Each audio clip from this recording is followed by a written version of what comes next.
Alright, I'm back again with another saw that I've been wanting to try out. So I reached out to Wagner's off of eBay, who in the past I bought chainsaws and other items through, like say Walmart. Sometimes they sell through Walmart, sometimes they sell through eBay. So I reached out to them through eBay, and I told them that I really wanted to try the Husqvarna 288 XP clone. So they worked out a deal, so it's a semi-sponsored, I guess, event video. Say I bought quite a few of them through them, and I reached out to them recently and asked them if they would work a deal on a few saws with me that I wanted to try. And in exchange, I would let everybody know where I got them and about their services. So that's what I'm doing. So these saws always come in really thick, heavy-duty cardboard boxes, and then they have this piece right here, which is air-filled plastic.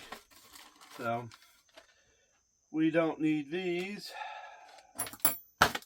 Put those out of the way. Uh-oh, China air. So this is a copy of a very well-known saw.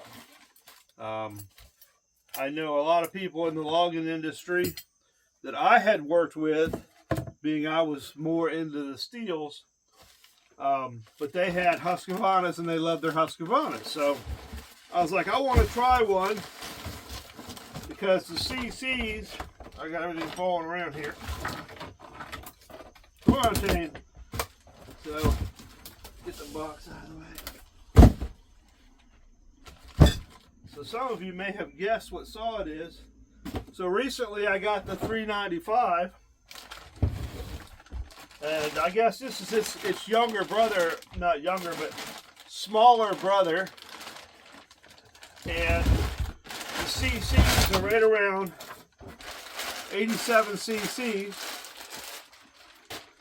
So I was hoping it would just be a little bit lighter than the 395 and would be a good co-saw to go with that saw. So I had the 28-inch bar on the 395, and I upgraded the 395 to a 32-inch Husky bar. So on this one, I took the 28-inch off and put on this one. I figured this would be probably, because it has a 28-inch bar versus a 32, this has a little less CCs. The way I figured this saw would give me about the same results as far as power goes, having a little bit shorter bar on it, but it's a lighter saw, quite a bit lighter. So I figured that'd be a good way to run it. And let's see. Yeah, I resharpened it. So I put the chain on here. So this bar is a Holzfforma bar, which I like the Holzfforma bars. They're oops, underneath the catch there. They're tough. I don't have any complaints with their bars at all. Let's say I got to wind the adjustment back quite a ways. So this one is like the old school, where the adjustment is right here on the end or inside. Let's wind that back.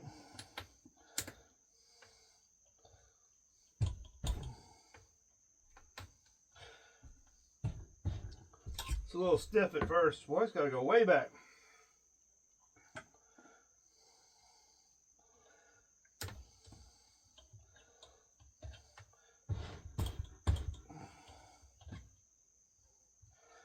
The screw's coming out and it's not sliding along the track. Because it's, like I say,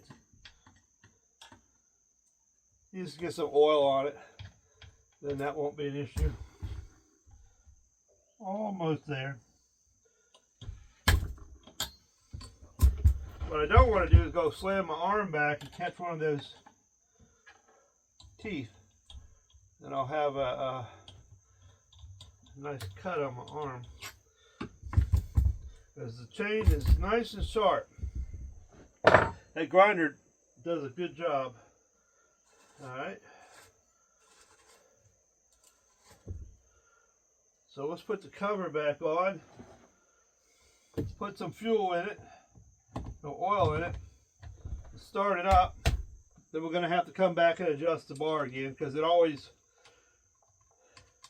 is a little stiff. You leave it a little loose when it's all brand new and don't have any oil in the bar. Run it a little bit, get some oil all through everything, on top of everything. It'll loosen up and then you got to retighten it again. So don't try to make it super tight the first time. Leave it a little bit loose.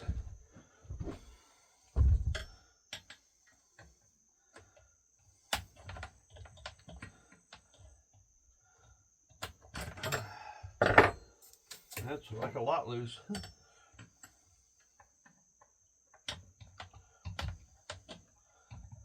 I will say one thing, that these chain tensioners on the Husky clones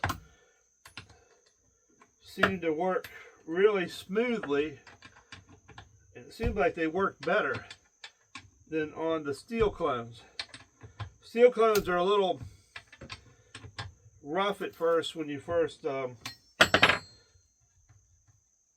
to use them. I don't know why, but they are. They're kind of like sticky and they catch when you try to tighten it. Don't know why. Alright, so as far as the exhaust goes, it looks like it's single ported right here. I don't see anything anywhere else. So this saw I'm going to keep stock exhaust, stock everything, and I'm just going to run it. I want one that's not super loud, so that I can enjoy going out and cut with. I always wear ear protection unless I'm listening to the saw tuning it, but other than that, I don't mess with it.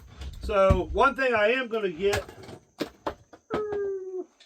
and I'm going to check real quick, is these caps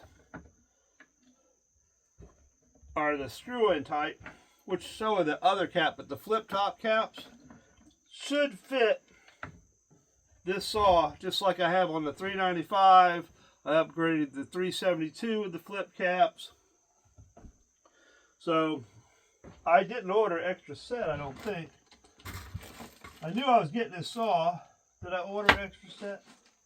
I got a ton of them, regular caps. Don't ask me how I ended up with so many.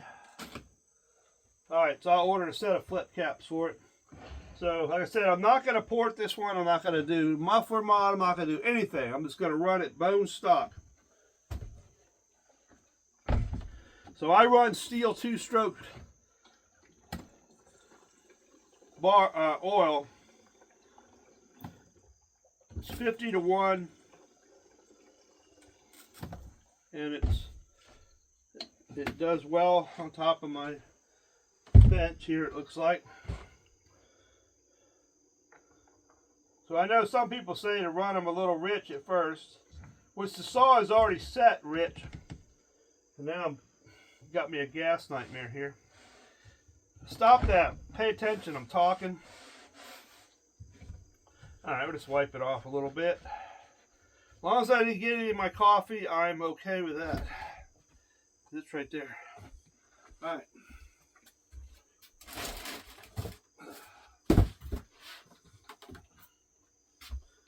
We'll use a little Husky bar oil.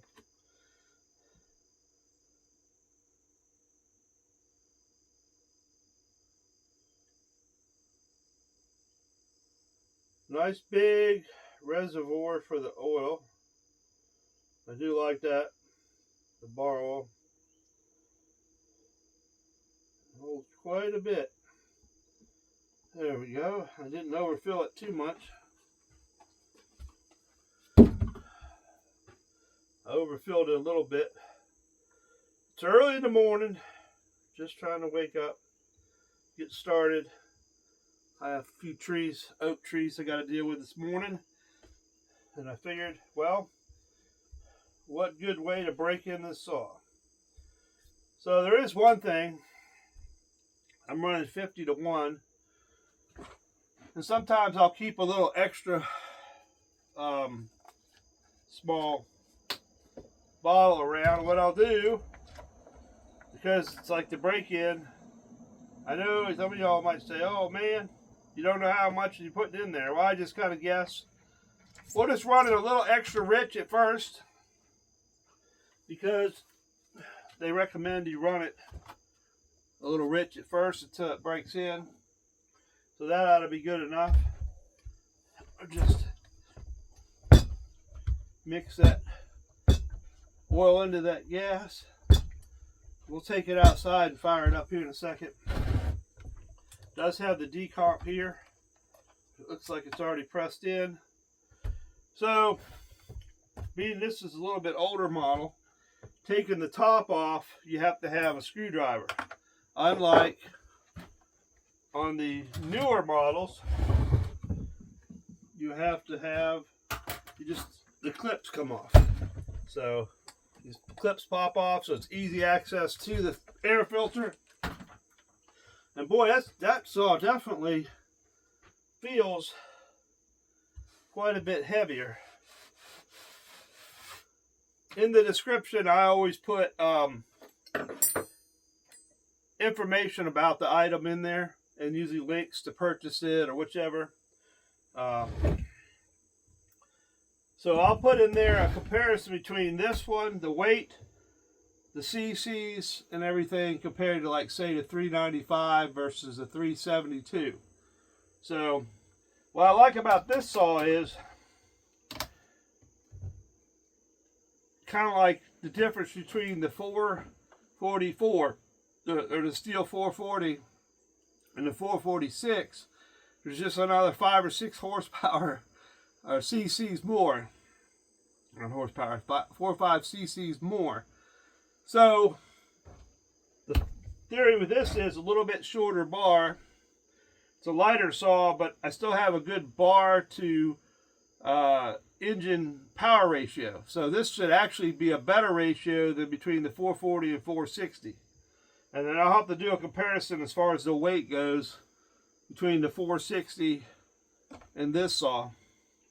So let's take it outside and fire it up and make a few cuts with it real quick. And then I've got to get off to doing some work. Alright, took it outside and tried to start it. It kind of started, then all of a sudden this happened. I don't know what happened. I don't know if it broke. I'm guessing it broke. The spring in it. Yeah, it's not doing anything. It's brand new. Doesn't look like a very good setup. Huh. Well, it might not be much of a video. If this is broken, I gotta send it off and get parts for it already. But I try to bring all the honest review about something. Let's see, it should come with Allen wrenches. It does. I didn't feel anything snap or anything. It just, like, there's no spring tension whatsoever on it. So that's not a good sign. Doesn't seem like a very good doesn't seem like a very good setup as far as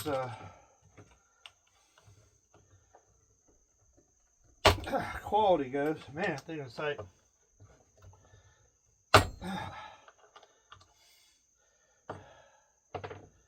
man, I don't know.